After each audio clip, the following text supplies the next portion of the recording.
plants are colonized by different types of microorganisms, bacteria and fungi, for example. But most of the microorganisms are beneficial and can stimulate plant growth or even protect the plants. In EcoStack, we want to know how we can use different types of culture practices to stimulate the beneficial organisms that are colonizing the plants more than the pathogenic ones that can cause diseases. We are here in Uppsala in Sweden. We are sitting here in a field of one of the most important crops in the world, of course. We have barley and, of course, other experiments of us include winter wheat as well.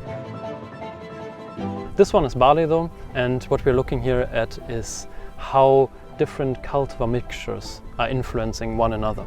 We are within this eco-stacking program, and what we are trying to see is how we can reduce pest burden like aphids through attraction of natural enemies, or generally making the plants, our barley plants, just less attractive for aphids, for these pests.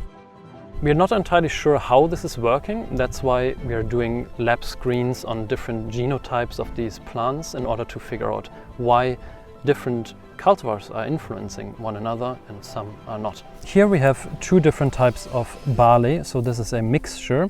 As you can see here, there is a slight difference in maturity.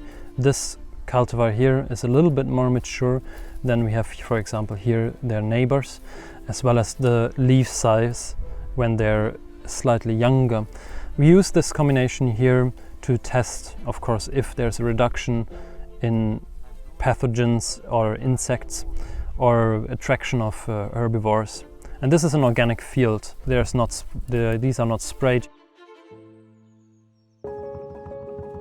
What we have found until now is that in some certain combinations we can find reduction of aphid population development by 30%, but not in all tested combinations, which is showing us that cultural mixture per se is not only the system, it's actually something happens between cultivar itself. And why they are doing that, we don't know, and that we would like to test.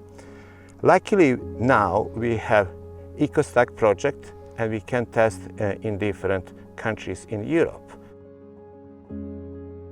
It's fascinating, so we can take care of these innate plant defenses that they inhabit, and we can use them in a very precise way when we just figure out how different combinations are working well together.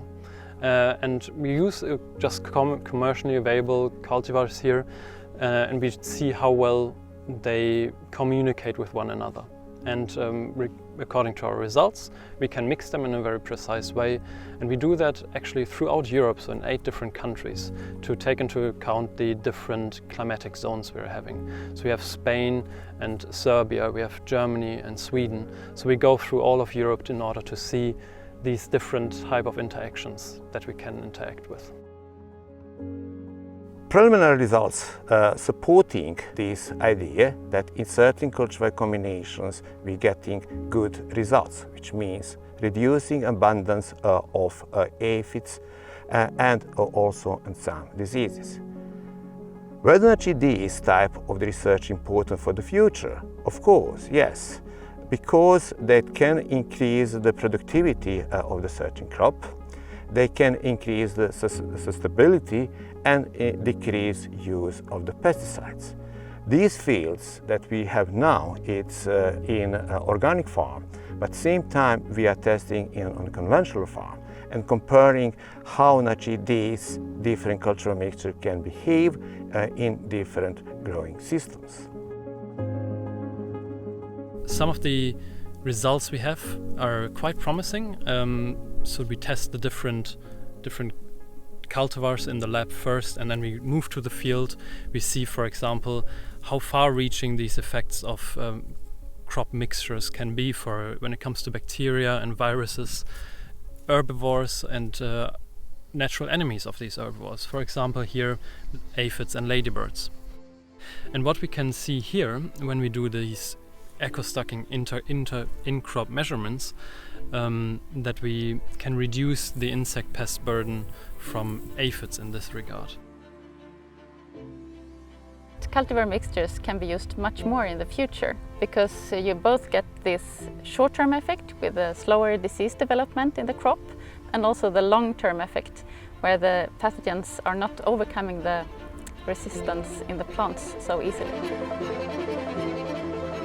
We hope that with understanding behind mechanisms why actually in some cultivars mixture we getting reduction and better effects, and with that also increase better effects on pests, and with that also increase in yield, but not in another. We would like to, we probably can produce new systems that we can use biological potential that already existing on cultivars that on market. And also we can help plant breeder to breed new cultivars that can be more efficient against pests and pathogen, and probably more sustainable, and at the same time we reduce using of the pesticides. We are trying to understand how cultivar mixtures are working together in order to reduce this pest burden for farmers, and then of course implement them with different type of eco-stacking practices. Of course it is important for a farmer to have high quality crops and good yield while maximizing their productivity and sustainability.